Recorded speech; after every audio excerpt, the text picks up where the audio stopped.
বিসমিল্লাহির রহমানির রহিম। কোরআন তেলাওয়াতের ফজিলত। আপনি নিয়মিত কোরআন তেলাওয়াত করবেন।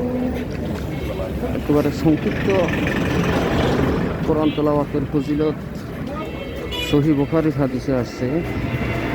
কেউ যদি সূরা ইখলাস, কুল হুয়াল্লাহু আহাদ, আল্লাহু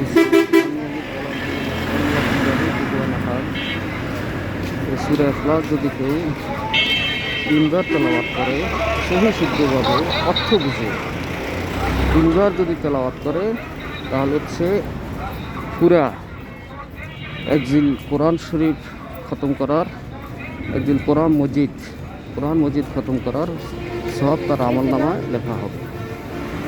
আমরা যদি কোরআন তেলাওয়াত করি, আল্লাহ তাআলা আমাদেরকে অনেক নেক দান করবেন।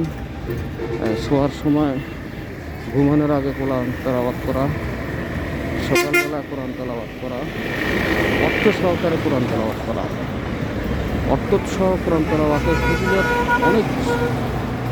অর্থ ছাড়া কোরআন তেলাওয়াত করলে আপনি 10 নেকি পাবেন, কিন্তু অর্থ সহ কোরআন তেলাওয়াত করলে আপনি 70 নেকি পাবেন। অর্থ সহকারে কোরআন তেলাওয়াতের মাহাত্ম্য এবং ফজিলত আপনার ভিতরে ঢুকবে। আমি যে আরবিতে কোরআনের একটা আয়াত বললাম, আল্লাহ তাআলা এখানে কি বলেছে তা আপনি ভালোভাবে বুঝতে পারবেন, অনুধাবন করবেন।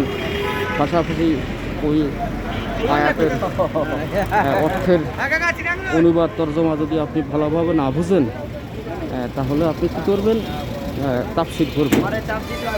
তাফসিরে তাফহিমুল কোরআন আছে, মারিফুল কোরআন আছে, তাফসিরে ইবনে কাসির আছে।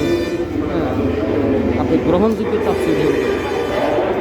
তাফসিরে ইবনে মাজাহ আছে, তাফসিরে জালালাইন আছে, গ্রহণযোগ্য তাফসির করবেন। আজে বাজে তাফসির করে আপনি বিভ্রান্ত হবেন। এই জন্য গ্রহণযোগ্য তাফসির করবেন। আল্লাহ তাআলা আমাদেরকে কোরআন তেলাওয়াত করার তৌফিক দান করুন। বারাকাল্লাহু লানা ওয়া লাকুম রাফিয়া। আসসালামু আলাইকুম ওয়া রাহমাতুল্লাহি ওয়া বারাকাতুহু। আজকে 12ই